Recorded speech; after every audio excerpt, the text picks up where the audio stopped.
I can train all of those people across the entire country with 2 words.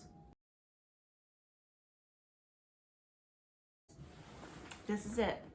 It's magic. Ready? Get a pencil. Law enforcement, you ready? Put themselves out of business so that they don't have to go and monitor your shit anymore. My dog's really going, uh-oh, mama's on a rant. Better make some space.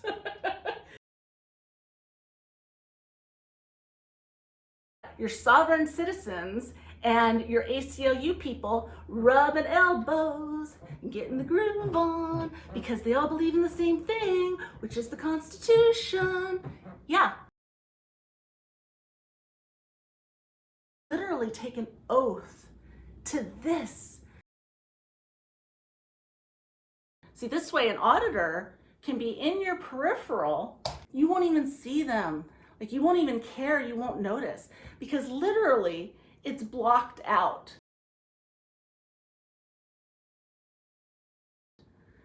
And if the auditor keeps moving, that's okay. You can just adjust your glasses. Yeah.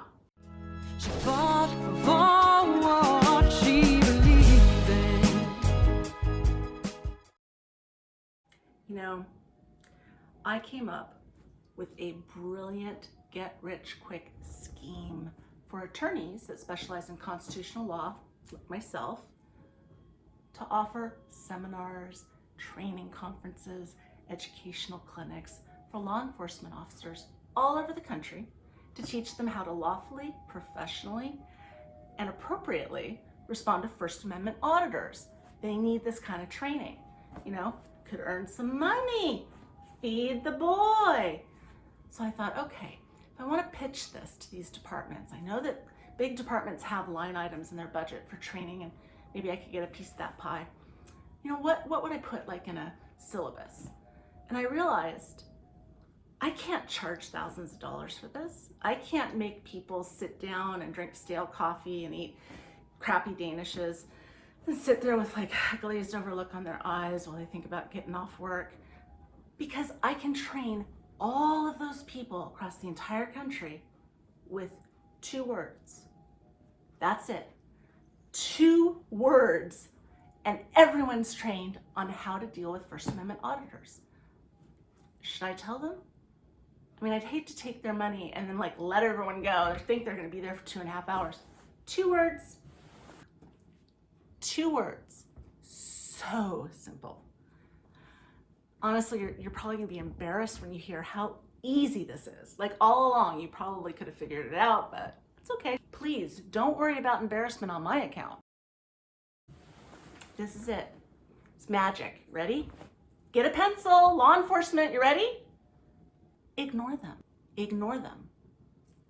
That's it. Ignore them. Ignore them. All you have to do is ignore them. It's really quite simple if you just ignore them. Ignore them. Ignore them. Pretend they're not there. Just develop kind of like an invisishield when there's a First Amendment auditor. Go about your business. Do what you are going to do. Carry on, my friend. Don't be distracted. Don't become preoccupied. We don't want that to happen. The person you're dealing with doesn't want that to happen. And believe it or not, the auditor doesn't want that to happen too. Am I getting too emphatic in my speech? Uh-oh, my dog's really going, uh-oh, mama's on a rant. Better make some space. Yeah, you get a little scared. Oh my God. This is it. All you have to do is ignore them. If you find yourself distracted and you still can't concentrate on your job, well, I have another brilliant idea. Here's another get-rich-quick scheme. Watch this. I've developed an auditor go-away system. This is all you gotta do. Take a Post-it, put the Post-it right here, and if you don't wear glasses, that's all right, because you can do this on sunglasses too. And if you're really distracted, like if there's auditors on both sides, then what you can do is double up. And, you know, the writing is really optional. You know, if you want to have writing, you know, auditor be gone or auditor InvisiShield, you can do that. But this can also help you focus, even if there's no writing on it whatsoever. See, this way an auditor can be in your peripheral, like here, you know, peacefully, you know, exercising his or her First Amendment constitutional rights and filming the police, and you won't even see them. Like, you won't even care, you won't notice, because literally it's blocked out. And if the auditor keeps moving, that's okay. You can just adjust your glasses. Yeah. And pretty soon you won't need these because you'll get used to not even seeing what, an auditor's here? Where? I didn't see an auditor. What auditor? Nah, I don't think there's really an auditor. Where's the auditor? You won't even know they're there after a while, and you won't need these anymore. This is it. All you have to do is ignore them. They don't want your attention. Believe it or not, any good auditor, their goal in life, their professional ambition is to put themselves out of business so that they don't have to go and monitor your shit anymore. They don't want to have to be doing this. They'd rather be with their families or doing something that it's fun, something that's really enjoyable. You think that this is what they want to do? If that's what you think, you have an unconscious bias against First Amendment auditors, and you should look at the complexity and diversity of this very, very large community that consists of Tea Partiers, radical leftists, Black Lives Matters, ACLU people, white liberals, sovereign citizens, libertarians for sure, Republicans, garden variety Republicans, mainstream Republicans. Basically, nobody wants the government messing in their private business. None of us like that. And nobody likes the police who are violent, who use excessive force, who are rude, who can't control their emotions, who abuse their power. None of us like that either. So this is one of those issues that crosses lots of ideological divides.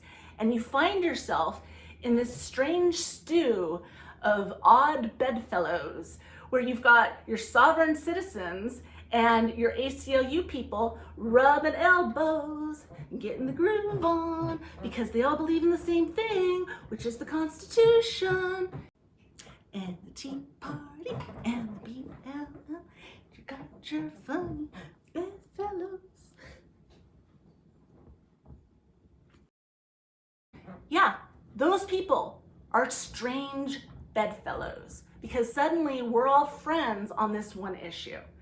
And I don't understand why the police can't be on our side too. They literally take an oath to this. They take one oath. That's it. It's not about my oath is to cutting crime or my oath is to public safety or my oath is to protect the citizenry. No, that's not anything in the oath. It's nothing about any of that stuff. One thing: protect and defend the Constitution of the United States and bear full faith and allegiance to the same. That's what it's about. That's the oath they take. So when someone calls the police and the police show up and find a First Amendment auditor, their job at that point is to protect the auditor's rights. It's the law, it's federal law, it's constitutional law. And that's what the police are supposed to do. That's the oath they took, right? That's what we want from them. So anyone who thinks that First Amendment auditors are just in this for clickbait or simply want to make money or simply like to provoke or want a confrontation or they're seeking out an interaction that could potentially hurt them, kill them, or end them up in jail, rethink that for a minute. What they really want is for the police to do their jobs properly, with the appropriate level of force, with a fair application of the law, where it applies equally to everyone, where no one is targeted because of protected activity. That's never appropriate, and it's an abuse of police power. What they want is for those practices to stop. They want the misconduct to stop. And if they didn't have anything to see, guess what? there wouldn't be such a thing as First Amendment auditors. If everyone was in compliance, if there weren't a problem, if there weren't an issue, this community wouldn't be here. So please stop acting like they're provocateurs who bring it on themselves, who seek out an encounter or insert themselves into a situation in order to trick the police or bait the police. Stop seeing it that way, and instead recognize that those officers that need to be monitored, they're either going to get better and changes will be made, or you know what? They gotta go. As if undisturbed, the world keeps turning, and my heart keeps beating, maybe stronger than it did before.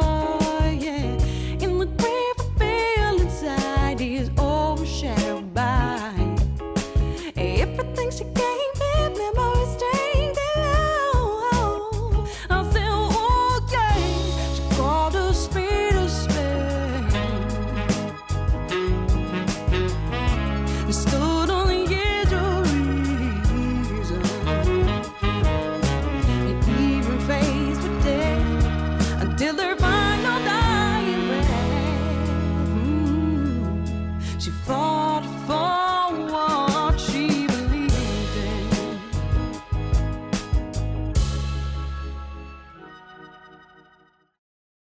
How to lawfully, professionally, and appropriately respond to First Amendment auditors.